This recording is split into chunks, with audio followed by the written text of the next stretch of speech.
Review: Angelina Jolie exceeds Maria Callas movie in soaring performance. Pablo Larrain has made movies about Princess Diana and Jackie Kennedy Onassis that were captivating because of their respective stars' performances. Kristen Stewart as Diana and Natalie Portman as Jackie were memorable even if the movies were flat.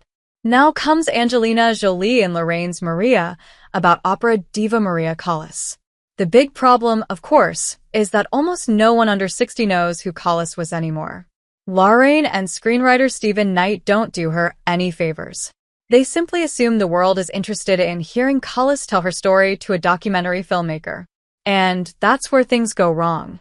Fortunately, Angelina Jolie, with regal cheekbones and jawline you could open sealed letters with, is so captivating you wind up watching Maria just to see what she'll do with the material.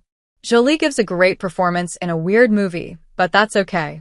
Her commitment to Callas, who lives on prescription drugs, is noteworthy.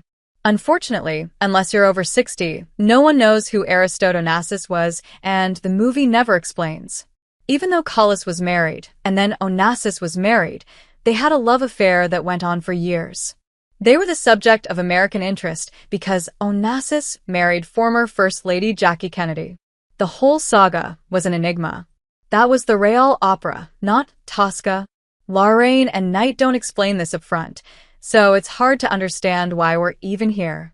It's not for the opera, since the audience for that is limited at best and older than any demographic. Jolie sings a bit, and her voice is mixed in with Callas recordings. But the singing never feels natural even when Jolie is at her haughtiest. I sort of knew that Maria Callas was a diva with a capital D, though I never gave it much thought. Since the movie doesn't really flesh out her background in a substantive way, the Callas part disappears as Jolie becomes sort of her own creation, just one who can sing. She seems a little like Gloria Swanson in Sunset Boulevard.